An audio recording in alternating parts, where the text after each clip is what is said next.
Chronic spontaneous urticaria, or chronic hives with no known cause. It's so unpredictable. It's like playing pinball. Itchy, red bumps start on my arm, then my back. Sometimes my legs. Hives come out of nowhere. And it comes and goes. But I just found out about a treatment option at treatmyhives.com. Take that, chronic hives. Learn more at treatmyhives.com. Tito's Handmade Vodka is America's favorite vodka for a reason. From the first legal distillery in Texas, Tito's is 6 times distilled till it's just right. And naturally gluten-free, making it a high-quality spirit that mixes with just about anything. From the smoothest martinis to the best Bloody Marys. Tito's is known for giving back, teaming up with nonprofits to serve its communities and do good for dogs. Make your next cocktail with Tito's. Distilled and bottled by 5th Generation Inc., Austin, Texas. 40% alcohol by volume. Savor responsibly. Hello everybody and welcome back to my podcast, Esme's Country Life. In today's episode, we're going to be talking about my trip to a theme park this week. Also, I'm going to be giving you an update on my cockerel, Johan, and we're going to be talking about how the other day when I was driving, I was pulled over, which my dad is looking very concerned at me right now. Don't worry, all is well, all is well. But anyway, before we begin, I just want to say a huge thank you to the sponsor of the podcast, Red Post. Red Post is an equestrian and country store based in the UK, and they also ship all over the world. And did you know that Red Post actually have an app? And if you're new to the Red Post app, on your first order, you do get a discount. They're also on the Red Post app, you are the first to get lots of deals. Also, dare I say it, but Black Friday is next month. It's coming. So keep your eyes peeled for those sweet, sweet deals. But anyway, go and check out Red Post Equestrian at redpostequestrian.co.uk. Anyway, let's get into today's episode. Now, the first story I'm going to talk about is probably the one about me getting pulled over in my car the other day, because I know a lot of people are going to be concerned. Do not worry, I'm just going to put it out there. I was not doing anything illegal and I was not doing anything naughty. So, because I am Mrs. Goody Two Shoes. I do not do anything dodgy, just putting it out there. Anyway, I don't know if that makes me sound more guilty. Anyway, I was driving along the other day. It was a lovely Saturday actually. It was a Saturday afternoon. Went and did my big weekly shop because, you know, adult life, you've got to go and get your groceries, get your shopping, get your food. Anyway, so I was driving back home on the country lanes. Now, some people, when they think country lanes, they think, let's drive really fast. I am the complete opposite. I am thinking country lanes, that's where horse riders are. That's where, people are walking their dogs. That's where, cats, barn cats and things, they're just, walking around.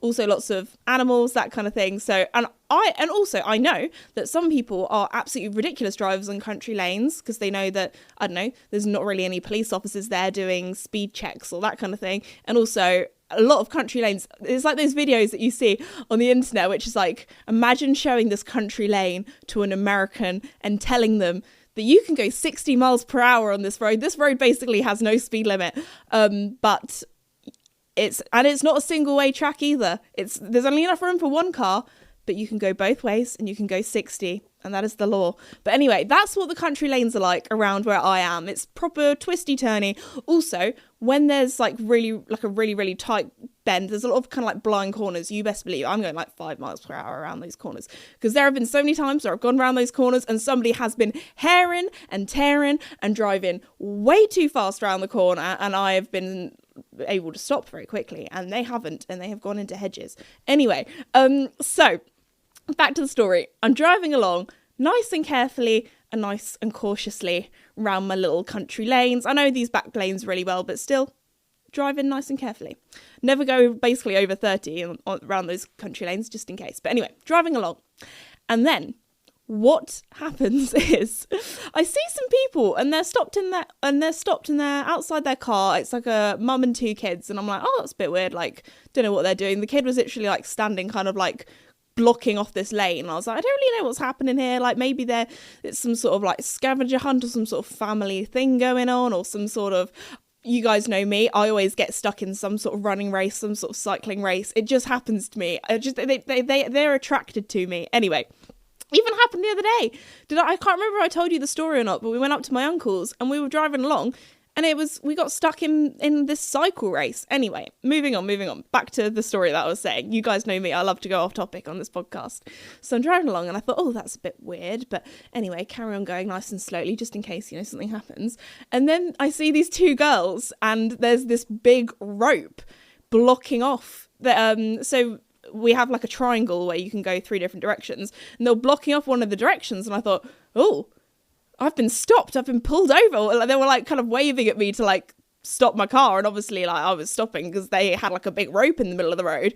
And I was like, I don't think they're going to be doing skipping or anything like that. I don't know what they're doing, this big rope. And then suddenly, like a few seconds later, so obviously I stopped my car and I put my hazards on because I'm like, this is a bit dodgy what's happening at first. If they weren't 2 young girls, I would have thought, is this some sort of like, some sort of heist? Like, do they know that I'm coming this way? I was getting a bit paranoid. I was like, it's like, I don't know, if this was in a foreign country, I'd be freaking out because I'd be like, oh my gosh, are they stopping my car on purpose? Are they going to hijack me? Like, what's happening? I was like, no, you're in a little village in the south of England. I think you're going to be okay. But anyway, stop my car, put my hazards on, and then suddenly a herd of cows start charging towards me and my car. Luckily the lane was big enough that they could go around the other side of me and I was kind of like pulled up on the verge.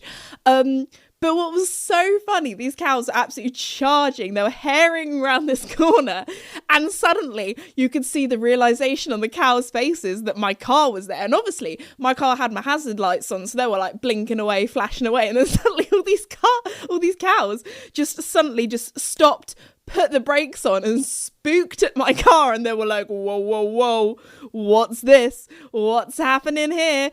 So this, I feel like this is the ultimate like Esme's country life story, because it is the most country life kind of thing that only happens in the countryside. So anyway, I got pulled over the other day because I was in the middle of a cow crossing. So that's what that family out there were doing, like blocking one of the entrances to one of the roads with their car. They were stopping the cows from going there because they were herding the cows on the road from one paddock to another. So there we go. That was my little story of the week. Well, I've got many stories to tell you. But I was not expecting to get caught in a cow crossing. So for this week's comment of the week, let me know, what's the weirdest thing that you've had to stop your car at? Because obviously there's a lot of things that you have to stop for genuinely, like stopping at train tracks, and I don't know what it is, but I always get really excited when you have to stop at train tracks. And we do a thing in my family where we always have to guess which side the train's coming from, and it's also, you get bonus points. We play a little game if it's not a normal train, if it's like a train that has like coal or I don't know, shipping containers stuck to it, or like random things like that. I don't know, I'm not a train nerd, but I get quite excited looking at trains. I don't know, maybe that's just me. But moving on, while we're talking about comment of the week, we need to get to comment of the week, because you guys sent me a lot. Also, if you're new or haven't done so already, sorry, I'm doing my little YouTube outro here, don't mean to, but a lot of you that are listening aren't subscribed or aren't liking. All the things are different. There's so many podcast providers that my podcast is on. You guys listen to it everywhere, but if you could rate it 5 stars or like it or follow it or whatever the thing is that you have to do to be like, yeah, this is some good stuff, I would really, really appreciate it if you did that. Thank you. But anyway, on to comment of the week, and let me tell you, there were a lot of comments of the week, but this one is from Lee, and Lee says, hi Esme. Oh no, wait, I've just checked the bottom. It's actually from Joy. Joy is using Lee's account. So Lee and Joy, hey, thanks for comment of the week. Anyway, they say, hi Esme, in my family we pronounce, this word, I feel like I pronounce in a weird way anyway. I feel like it's one of those words that a lot of people pronounce it differently, but the word is gilet. Gilet, when I say it, it sounds very posh, because isn't that like how the French say it? Do they say gilet? Is it a French word? It sounds like it's French. A lot of English words are from France because of, being invaded by the Normans. But anyway, that's your little history lesson for the day. But anyway, and she says, or they say, they pronounce gilet as gillets. Which, as someone who's dyslexic, the first time I read it, I thought it was pronounced gillets as well. Makes me think of giblets. Anyway, we have no idea why, but the name stuck. So in last week's episode, I was talking about what's something in your family that everyone just pronounces wrong, or everyone calls it like a weird name, and for some reason it's just stuck in your family, and only your family kind of talk about it. And anyway, the comment continues, so let me read the rest of it. We also call my sister Bethy Bops. I feel like everyone has like weird nicknames. I'm not going to tell you my weird nickname, because if not, everyone will start calling me that weird nickname. And I find it weird because only my family call me that nickname. And if other people start saying it, it feels weird. I don't know. Does anybody else have that? Moving on. Because we have a cat named Bobby, and that we got at the same time that she was born. Oh, that's really sweet. Listen to this podcast on my way back from shopping for my autumn winter wardrobe. Oh, very nice. And about to fill my bullet journal with my Halloween we'll do a little cut here because I'm so bad at reading. And I'm about to fill in my bullet journal in my Halloween Highland Cow pajamas. Thanks. Love from Joy. Joy, I feel like we would get along well because, number one, Highland Cow pajamas. Oh my gosh, I want some Highland Cow pajamas. That sounds very, very cute, to be fair. I was looking at some pajamas with Dalmatians on the other day, which I was very tempted to get. Anyway, moving on. But yeah, I hope you... Oh, and she has a bullet journal as well. As you guys know, I love journaling. I love scrapbooking. So that was a very, very cool one. This next one I thought was quite funny. Let me see if I can find it. Where is it? I did screenshot this one because when I do comment of the week, there's obviously like the top comment, but as you guys know, I like to do a bonus comment as well. So this one is, I am really going to pronounce your name badly. I apologise in advance. Sabrin. Saebrin. Sabrin. Whatever your name is. I hope you're having a lovely day. And you get one of the comment of the weeks. Because this made me chuckle. And it just says, I don't know what I like better. The toilet adventures or the half asleep Esme stories. Love this pod. It is a must have in my routine. And then a little red love heart. So thank you very much, Sabrin, for that comment. I just want to say, I promise I don't always, if you're new, I don't always talk about toilets. Actually, it's been a hot minute. It's been a little while since I talked about toilets. I don't know what it is, but public toilets is often where I have my most embarrassing moments that I share with you all. But yes, there is a lot of half asleep Esme stories. Last week there was a very funny half asleep Esme story. But anyway, let's move on because next up we're going to be talking about theme parks. Now, I actually, on the day of recording this podcast, it was yesterday that I went to Thorpe Park. Now, if you didn't know this about me, I love theme parks. I am that person where you're like, do you want to go on the biggest, scariest roller coasters? And I'm like, yes, absolutely. So much so that my grandparents actually used to live in Derbyshire, which is very near a theme park called Alton Towers. I feel like all of the people that are British listening to this will know the theme parks, but I'm going to try and best describe them to all of you because I actually cannot believe I don't think I have actually talked much about theme parks on my podcast, because if you did, it is one of my special interests, let me just tell you. Back in the day, okay, does anybody else have like, not guilty pleasure, but just like they get onto a weird side of, actually, to be fair, a lot of people probably say my videos is a weird side of YouTube or maybe a guilty pleasure, but anyway, moving on. Does anybody else just suddenly get sucked down like a wormhole on YouTube of just like a random topic or a random thing that you're really not that interested in, but somehow you've just become absolutely obsessed? That is me 5 years ago with roller coaster videos on YouTube. Now, I'm not talking like me and my brother, we used to watch a lot of POV, like sitting on a roller coaster videos and like talk about all the theme parks we would want to go to. But I'm talking, I would watch, there's this, I can't remember what it's called. I'm going to give you all a recommendation now. I think it's called I'm going to have to search this. It's been a hot minute since I've looked. I'm going to have to search this up because if not, if I say the wrong channel name, I feel bad. I'm giving this person a shout out. I think it's called We'll do a little cut here. Here we go. I found it. It's called Expedition Theme Park. They've got 300k subscribers, so they're a bit of a niche channel. Literally, I went through a phase where all I watched was their videos for at least like a 3-month period. And they basically do backstories of lots of theme parks. So there's a lot of theme parks that are now abandoned or are now no longer in use. And they talk about why they like ran out of business or what the theme park was like before and show like what the ride was like before it was abandoned versus now. They also do like a history on all the rides, about how they were built. I don't know, just really nerdy stuff. Like, for example, one of the most famous rides at Alton Towers is called Nemesis, and there's one like episode all about Nemesis, and it's all about the story and like, I don't know, the backstory behind the roller coaster and how they came up with all the ideas. Anyway, I love that stuff. I could chat to you about theme parks all day. Now, controversial. So in the UK, there are 2 major theme parks. Actually, I'm quite excited for it, but there is going to be a Universal park in the UK at some stage. They are currently building it, so I'm intrigued to see what that's like. But anyway, there are 2 main ones in the UK. It is Alton Towers and Thorpe Park. Thorpe Park is the one that I live nearer to.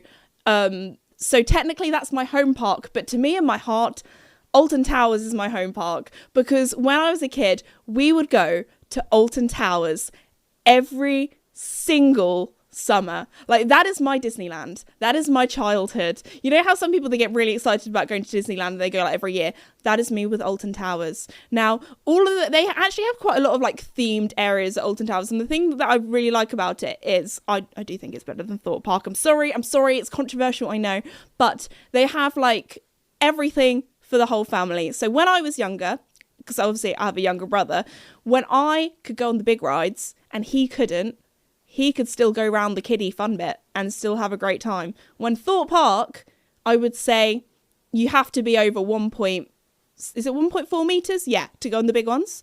You have to be 1.4 meters to go on the big rides. And at Thorpe Park, there's only really big rides, which is great because I like the big rides. But also, sometimes you like to go on the fun little ones, maybe after you've had your lunch, while your tummy's settling down, or, you know, just to break it up a little bit, to make the big rides seem bigger. Sometimes it's good to go on the smaller ones. So anyway, I'm just going to be nerding out about theme parks for not the rest of the podcast. I do have some other stories as well, but strap in, kids. It's going to be a bumpy ride. Anyway, sorry, that was so cringe. Okay, moving on. So, Alton Towers is one of the first theme parks in the UK, and it's actually, I'm pretty sure, at a castle. So if you could imagine, like, you know, like Disneyland, that has a fake castle. Like, obviously, it's kind of a real castle. They built it. Like, all castles are built. But this is like an oldie-woldy. It's probably not even that old, but compared to some of the castles in the UK. But still, it's like, it's over 100 years old, I'm pretty sure. Is it not? How old is the castle? It's a pretty cool... Wait, I need to get my facts right here. I don't want to be lying on the podcast. Yes, I was right. The Alton Towers castle structure was built in 1814, making it 211 years old. That's quite cool. That is quite cool. So anyway, it's got a castle that's over 200 years old. So for most places, that's compared to America, it's older than basically America almost. Anyway, so if you can imagine, beautiful castle, beautiful grounds as well. Like, one of the things that I love about it is there are woods, there are gardens, like literal like Alice in Wonderland style kind of like gardens.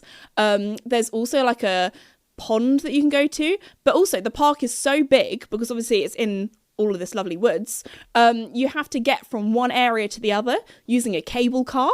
Now, I'm not gonna lie, I like, get me on the Smiler, get me on all the big rides, but there is something about cable cars that freak me out a little bit. I think it's because on a ride, you're properly strapped in, you feel nice and secure. On a cable car, you're in a wobbly swinging box. And my dad, every time we would go to Alton Towers, would try and swing it.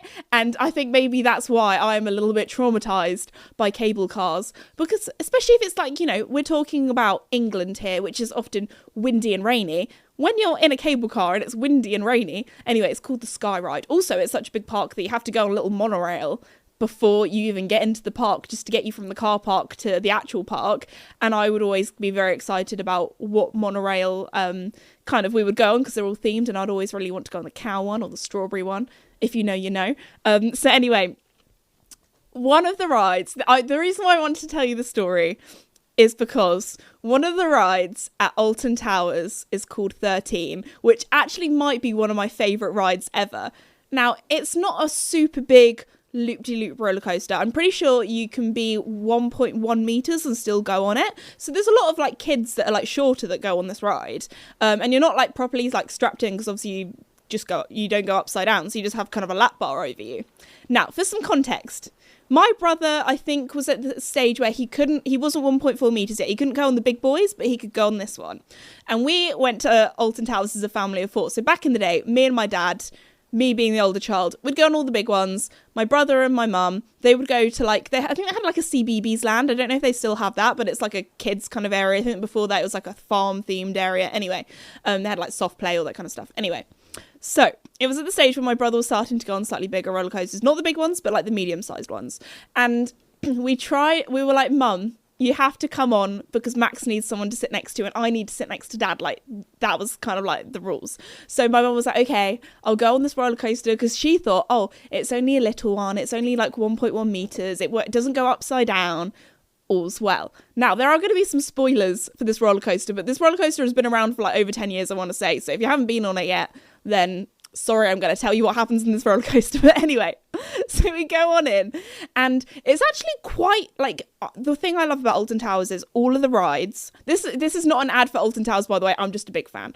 But all of the rides, they are like they're really well themed. Like, for example, Wicker Man, before you go in, you watch like a little show, and all of the rides kind of have like a different theme and a different story, and they're often quite dark stories as well. So like 13, it's quite creepy when you're in the queue, because they have like a little whispering like voice actor going like, if you go down to the How do you top your love for your cat? With a cascade of decadent savory gravy over a mouth-watering mousse pâté. Fancy Feast Gems. 2 gourmet pâtés in one convenient pack. Simply peel and plate to reveal a pyramid shape that makes eating delightful, and pamper her with an experience as extraordinary as she is. Turn the everyday into the extraordinary with Fancy Feast Gems. today, you better not go alone. And it's like really freaky, and every time I go in there I just get really excited. Like part of the excitement is being in the queue and just the theming.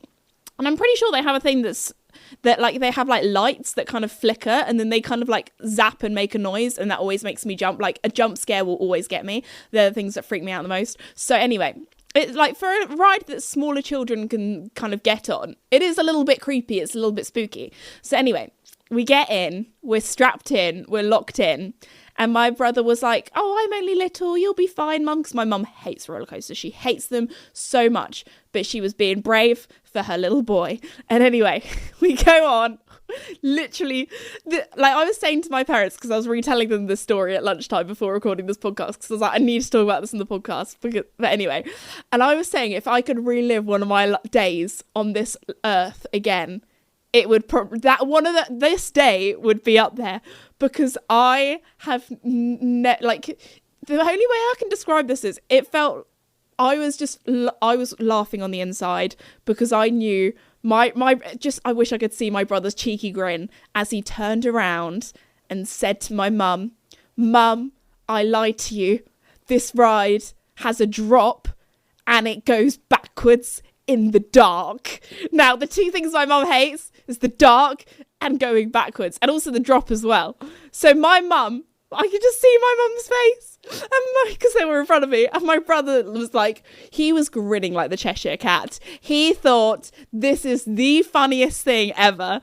Me and my dad were cackling behind them, like we actually could not believe that we managed to persuade my mum to go on this ride. And then my mum was just holding on the whole time for dear life with her eyes closed. And to be fair, the ride, it does go very fast. There's lots of ups and downs, and sometimes controversial, but I think on roller coasters, when you go up and you go down, like the ups and downs, I think are more fun than the loops. I don't know. Maybe. I just think you get more G, you know? Anyway, moving on. So it goes around, goes quite fast, goes all the way around. And then you kind of pull into a station. And if you're new to the ride or you've never been on the ride before, you think it's the end of the ride, because normally at the end of the ride you pull into a station, that kind of thing, and there are all these like hooded figures in the station as well, so it's really creepy. And then suddenly there's a cracking noise and the ride drops like by quite a few meters, and it's like quite a big drop as well.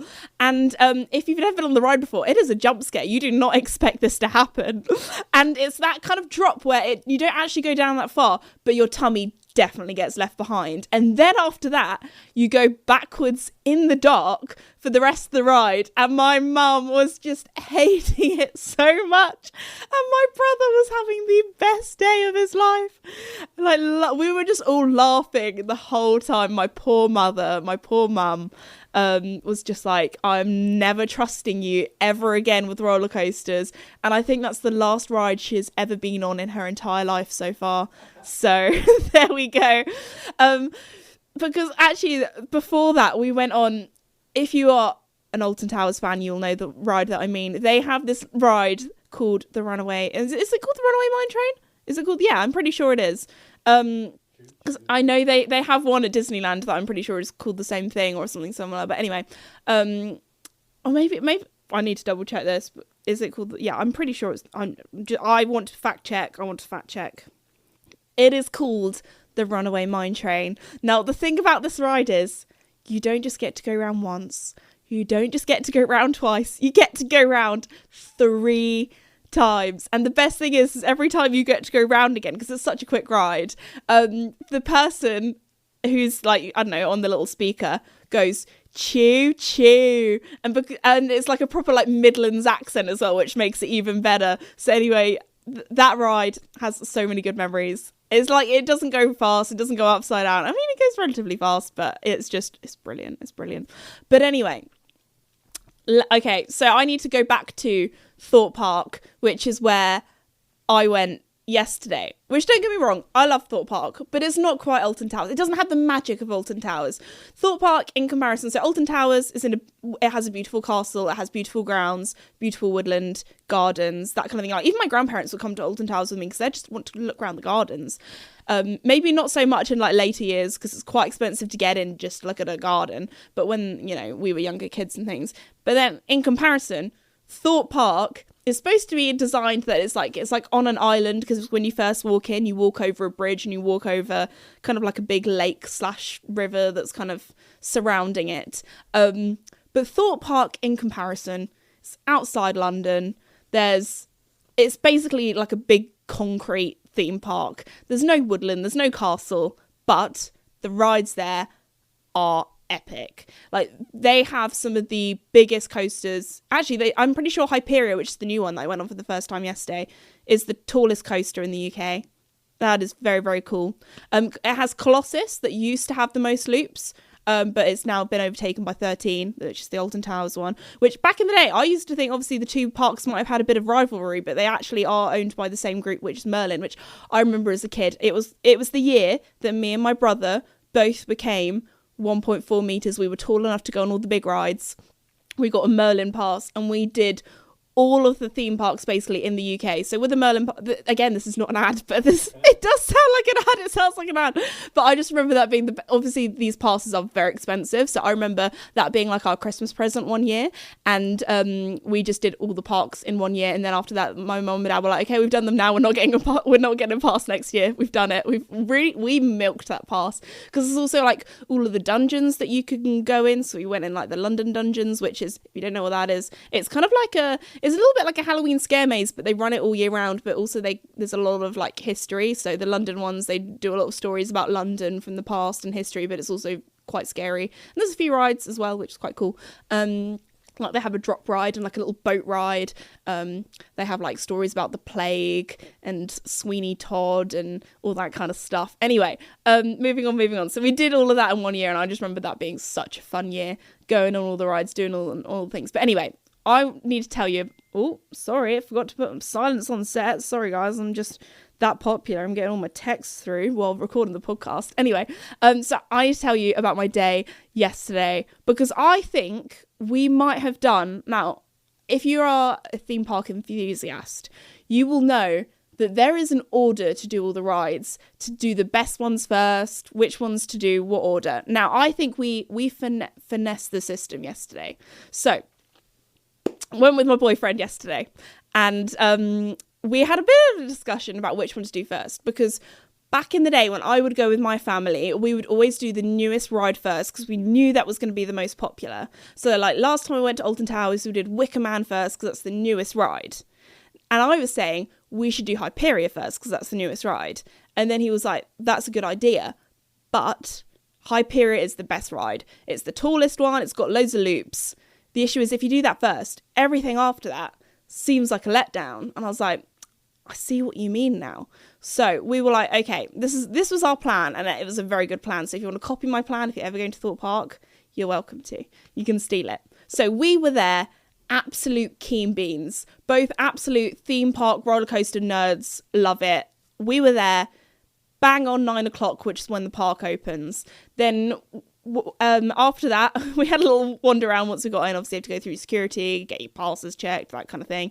Then once you're in, we were waiting at the gates. And they opened the gates just before 10 because the rides open at 10. So we were there waiting like absolute keynos. We were so excited. Now, if you've been to like Disneyland before or parks like that, I'm pretty sure at Universal when I went at the beginning of the year, they do a thing. I think at Disney it's called rope drop. Some places call it different things. But anyway, when basically they let the people out, like release the Kraken, they let everyone out. A lot of parks, I'm pretty sure at Disney, they shout at you if you run. You just have to like speed walk. Thorpe Park, no rules, nothing. People were running for their lives. They were running as if they were going to go and save their firstborn child. People were absolutely legging it. Now, I just want to say, I am a speedy runner. I am very fast. But my man's got longer legs than me, so don't worry, I managed to keep up with him. I was like so determined. I was like, I'm not getting left behind. Also, he was checking to make sure I wasn't getting left behind as well, because we were running with there are all these children, all these people running. Anyway, and obviously all these people that were running were super keynos as well, so they were like prepped. And halfway through my little run, I was thinking, I should have done some stretches before this. I'm gonna hurt myself. Like, that's when you know you're getting old. I was like, I don't like this. Anyway, and also, as you guys know, I'm quite an active person. I do my high rocks classes, I go for runs, but I'm not used to sprinting. Like, this wasn't just a 5k jog where you pace yourself. This was a sprint. And a lot of it was up a hill as well. So anyway, we sprinted over to Soar. Now, Soar is the ride that we went on first. It's probably one of my favourite rides because it's the only ride that really freaks me out. The thing that really freaks me out is, number one, it's like quite like scarily themed, and the first bit is in the dark. Do you know what really gets me? When rides use air, when they use like air to like spray at you and it makes that like sudden loud like psh, like kind of noise. That really gets me, and obviously the ride has that. I actually remember me and my friend back in the day, I think we were in like year 7 at school, so we would have been like 11 or 12. I remember when we went to Thorpe Park together, we knew that Jigsaw, who's like the little creepy clown looking thing on a tricycle. I mean, I haven't personally watched the Saw films because like, I don't know, I've never really watched many horror films apart from on a plane. For some reason, I always watch horror films on a plane. But anyway, I've never watched the Saw films because they just sound kind of gory. And anyway, not my cup of tea. I remember when we were younger, we let this couple go in front of us in the queue. So they had to sit on the side where Saw was going to be, and we didn't have to sit on that side. It's on the right-hand side if you wanted to know. But anyway, me and my boyfriend, we sprinted over to the Saw queue, got in there first, and we were the first people on the ride, and we got to go in the front. Now, theme park nerd here. The reason why we wanted to go on this one first is because Saw, like the train or like the cart, it doesn't let many people go on at once. So the like throughput, this is sounding really technical now, I sounded like an absolute expert when I'm really not, but the throughput for that ride isn't much. So often the queue gets long quite quickly just because not many people can be on the ride at once. So we went on that one first. Then after that, we went to the controversial worst big ride at Thorpe Park, and that is Nemesis Inferno. Now, the reason why I'm saying that is because Nemesis at Alton Towers is just so much better. So yeah, Nemesis at Alton Towers is like the hotter older brother, the original, and then Nemesis Inferno is just like the younger brother that's like a wannabe but is never quite as good as the older brother. Do you know what I mean? Anyway, moving on. So we went on that one next, which, it has loops, it's fast, but there's nothing special. There's not like a big drop or a big thing that you get super excited about. It's just kind of average. So I feel like people are going to get really angry at me for saying that. Then after that, yes, we went to Colossus, which is a great ride. It used to have the most loops in the UK. Obviously, it's been overtaken now. I think it's got 10 loops. And there's a little corkscrew at the end that's quite good for fun. But that coaster, it's great, but it's an old one. It's been around for a while. It's a little bit rattly. See, it's not sounding like an ad now because I'm chatting bad about the coasters. But this one, it's been around for a long time and it's just a little bit rattly. So I'd be careful with what earrings you wear because they will be getting spiked into your skull. But anyway, Colossus is great fun, but it's just a bit rattly nowadays. So, and also compared to Hyperia, which is next door, it just looks a little bit small. Anyway, so moving on. So then after that we did Rush, which Rush don't think I've ever been on before, which I don't like spinny roller coasters that properly like spin you around, make you feel ill. That's not for me. If it's got a train, then normally I'm alright. Like, don't get me wrong, I like the loop-de-loops. But if it's just one that you get in and it's just shaking you around, that's not for me. So I was a little bit nervous. I was like, are we sure we want to do this one? Basically, it's like a big swing. You just go up and down and up and down, and it doesn't actually go upside down. So I was like, that's fine. Was okay on that one. Not gonna lie, we did 4 coasters by 10:30 a.m. As I said before, the first coaster runs at 10. Oh my gosh, by that point, I'm not gonna lie, I started to feel a little bit travel sick. Now, for some context, I was at this point also on antibiotics for my chest infection, and they can sometimes make you feel a little bit ill, and to be fair, the day before I did feel a little bit ill on them. So I want to believe that it was the antibiotics that made me feel a little bit travel sick, when actually it probably was because I was being shaken around a lot. And when I told my dad this, he was like, no, it's because you're getting old and that's just what happens. And I'm not old. I'm still under 25, which means I'm in the young people version of the X Factor. So that's how I'm saying I'm still young.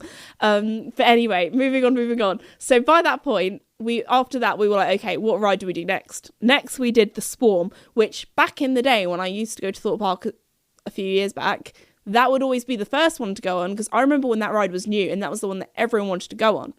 Now, Swarm was great, but by the time we got there, the queue was an hour. And actually, it's quite a good one. Like that one, I will, take my hat off to Thorpe Park. It is a well-themed ride. When a lot of the other ones, you're in the queue and, a queue's a queue. When this one, there's like TVs that you can watch. So the theme of the Swarm is kind of like the world has been like taken over. So that, for example, they have a helicopter that's like just in the middle of the ride, which is quite cool. You go through like a billboard. There's also a upside down ambulance. There's a fire truck, a fire engine that's all smashed up. Like, it's very cool. It's kind of like a apocalyptic vibes. And also there's a TV being like as if there was an emergency going on in the world. It's very, very cool. So I thought, you know what, number one, it's quite a good fun queue to not mind hanging about in.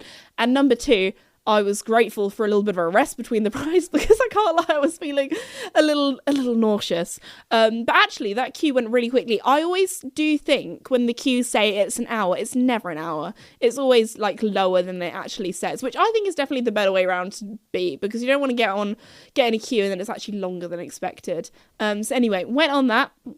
And then after that, I actually, my boyfriend did not want to go on this ride, but I wanted to go on it because we'd, number one, been on like almost all the big ones at this point. And sometimes, as I said before, it's nice to go on a little one to break it up. So this next one is the Walking Dead ride. It used to be called X No Way Out, it's like it's again, no loops, small, doesn't actually go that fast, but it's in the dark and it's inside. And at this point it was starting to rain, so I thought this would be a perfect one to go in. And also, it's coming up to Halloween, so being kind of zombie themed, it's a little bit spooky. And I tell you what, I actually found that one probably the most scary out of all the rides, because there's jump scares and it's in the dark and there's like the air that goes tss, like that kind of thing. Like, that gets me. Like, going really high, I don't want to sound like, I'm out here being like, I'm so brave, nothing scares me.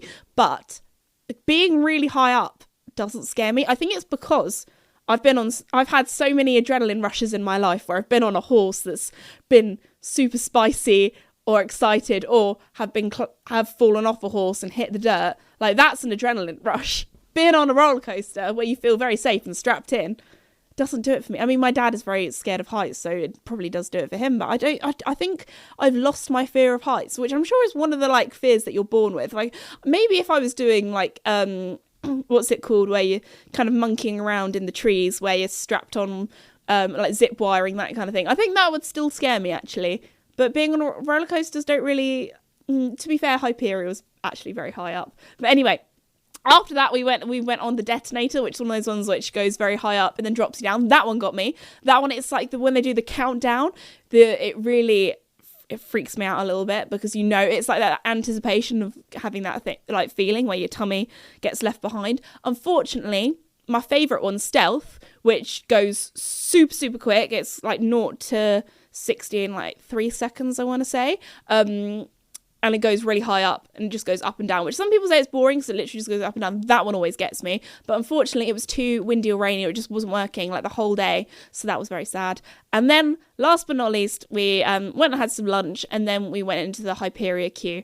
Now, did we queue for Hyperia for almost 3 hours? Yes, we did. Because number one, we were like, it's fine, we'll queue for a long time because we'd had some food. That definitely gave my tummy a long time to settle, I'll tell you that. But also, unfortunately, because it was raining, I think they kept having issues where it was working and then it wasn't working. So like the thing would come on and be like, sorry, it's not working. And then when it would come on the speaker and be like, okay, everybody, it's working now, everyone would cheer, which was great fun, proper kind of British culture. But anyway, luckily we did manage to go on. Obviously, they wanted to make sure everyone's safety was top priority. So that's why they had to stop it at certain times, because I think it was too windy, because obviously it's a very high coaster. So anyway, that got me, because number one, it had been stopping and starting all day. That was probably the coaster that made me the scaredest, because when we were at the top of the kind of hill where you start off, it is high. And that one's taller than Stealth, if you didn't know. The Stealth is very high up, but this one's even taller. So anyway, when we were going up the hill and I could feel the wind on me, I was like, oh wow. Anyway, was very, very good. Had a great day. So anyway, now I should probably wrap up my waffle now of theme park chat, because if you're not into theme parks, you can be like, Esme, this is not what I signed up for. Don't worry, this is not a theme park podcast. It's normally talking about my country life with the horses and the animals and all of the weird and wonderful things that I get up to. But anyway, I've enjoyed this. I mean, I enjoy all my podcasts, but I've had fun nerding out about roller coasters today. But anyway, Hyperia was a great ride. Theming could be better. Like, the Alton Towers theming is great. Anyway, moving on. Next up, I'm going to be doing a little update on Johan the cockerel, because a lot of people have asked for an update on Johan actually in the comments. So if you didn't know, Johan is our cockerel that we've had, I don't know, for a little while now, like probably half a year now. We've had him quite a while. Now, Johan recently has got extra sassy. So much so that the other day I was having my morning coffee, planning the day on my phone, sitting in my mum and dad's like kitchen, and he comes waddling, or did cockerels waddle? Strutting, that's probably a better word to say. He came strutting up to the door and started cock-a-doodle-ooing at me and then staring at me, because even though the chickens have their food that they eat, Johan likes to eat the bird seed that we give out to the birds, which is like, okay, fair enough. You eat what you want to eat, mate. And the bird seed had run out. So he came up to the door. This is like a glass kind of door. Came up to the door and started cock-a-doodle-ooing at me and just staring at me. So anyway, I went, unlocked the door, opened it up, went round the corner to go and get some seed, where we keep the bird seed. He walks, like he struts into the kitchen. And like, I haven't actually told my family this, because I was like, they're going to shout me for having a cockerel in the kitchen. Well, my mum will anyway. She'll be like, that's not very hygienic. Anyway, so Johan follows me into the kitchen and he sees all of this bird seed. And I was like, I need to get him out of here. So I was like, before he starts, just jumping in the seed bin. So I have to kind of like shuffle him out of the kitchen before my mum sees, and then put some bird seed out, and then he just went to the bird seed. So all was well. But we had a little, I was going to say a chicken escaping. He didn't escape. He like barged in. So anyway, Johan is getting too sassy. He knows that if he cock-a-doodle-oos, and he knows that if he comes up to the door, he will get what he wants, which is some bird seed. But anyway, on that note, before we finish, I just wanted to say I will be at the London International Horse Show I actually don't have many meet and greets left. Like the weekend that this podcast goes out, I'm at Cambridge, and then I'm at Bluewater for my book signing, and then it's only the London International Horse Show left. So anyway, if you didn't know, I have a discount code for you all. It is ESMELON25. 4 tickets on certain tickets available only. So if you haven't got your tickets yet, use my discount code. I'm going to be there on the Friday and also the Saturday, and I'm also going to be in the Lemure Masterclass on the Saturday, which I'm very nervous for, but also excited. So if you want to see me make a fool of myself, go on the Saturday. But anyway, yes, very, very much looking forward to that. I actually cannot believe how quickly this year has gone, because really, we've only got 2 months left of the year. Really, because the last week of December, that doesn't count. That's like the limbo time when time does not exist. But anyway, before we finish, I just want to say a huge thank you to Redpost for sponsoring the podcast. Also, go and download the Redpost app. Get that extra discount on your first order. And I'll see you all next time. Thanks for listening. Bye.